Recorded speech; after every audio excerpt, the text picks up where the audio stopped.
बापू के भक्तों को बहुत बहुत बधाई है। उनके जेल में जाने पर भी उनके सभी काम पहले की तरह ही चलाते रहते हैं। ऐसा उदाहरण देखना मुश्किल है। बहुत ऐसी श्रद्धा कभी पुराने ज़माने में मिलती है कि गुरु ने जिस काम में लगाया लगे रहे, ऐसे ही बापू के शिष्य अच्छे काम में लगे हैं।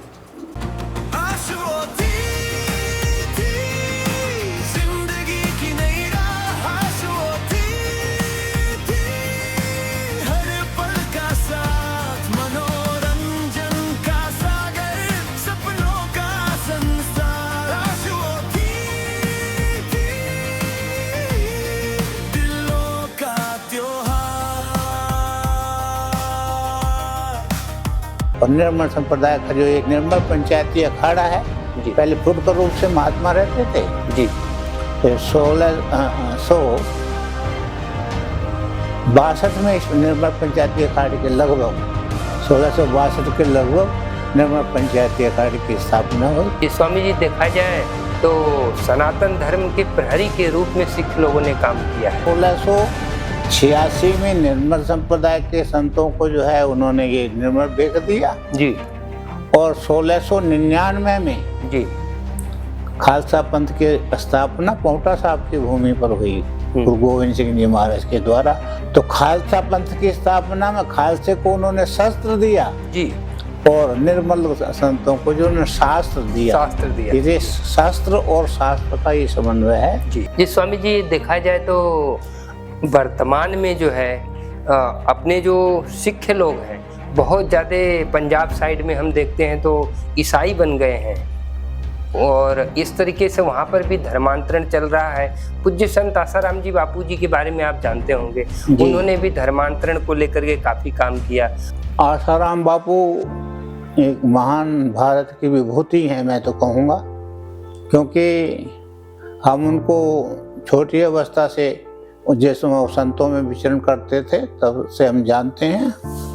और मेरा ख्याल है सन 80 के कुंभ से, उज्जैन का कुंभ शायद 80 का था, उससे पहले हम इंदौर आदि गीता भवन आदि में जाते थे। तो उस समय में हमने उसमें जब वो साधारण ही वो थे उस समय उनका आपने प्रवचन सुना और आसाराम बापू उनने धर्म का बहुत प्रचार किया,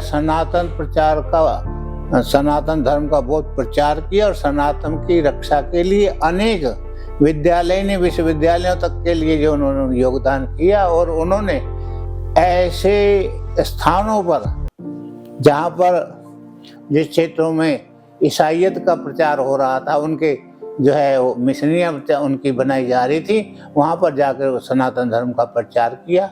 बच्चों को अनेक प्रकार से निःशुल्क विद्या प्रदान करके निःशुल्क जो है अपना विद्यालयों और निःशुल्क यूनिवर्सिटियों को स्थापित करके उन्होंने प्रचार प्रसार किया। इसलिए उनसे दुखी होकर के कि ये तो सनातन धर्म का प्रचार प्रसार कर रहे हैं, इनको जो है जेल में भेजा जाए, ये ऐसे षड्यंत्रों के द्वारा उनको ये बनाया गया। और अनेक प्रकार से इस वृद्धावस्था में भी उनको यातना दी जा रही हैं। हम चाहते हैं वो शीघ्र बाहर आकर के सनातन धर्म की रक्षा के लिए जिस प्रकार से उन्होंने अपने उस समय प्रचार प्रसार किया, अब वो बैठ करके ही इस अवस्था में भी, क्योंकि संत जहाँ बैठता है वो स्थान पवित्र हो जाता है और जहाँ वो घूमता है, जहाँ जाता है वहाँ पर जो सनातन धर्म का प्रचार करते हुए जाता है।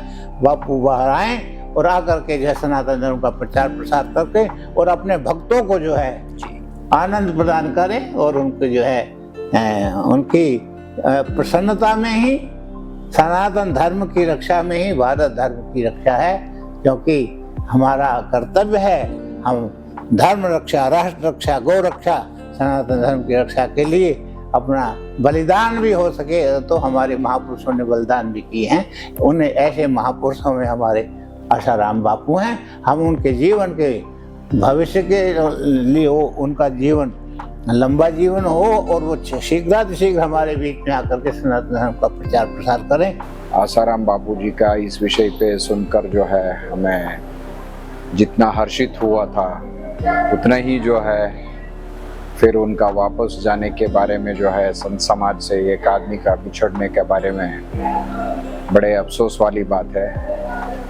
हम अपनी ओर से और हमारी भक्तगणों की ओर से यही भगवान से प्रार्थना करते हैं आसाराम बापू जी फिर हम लोगों के साथ में आके जुड़े और इस सनातन संस्था का धर्म का प्रचार प्रसार को और आगे बढ़ाएं।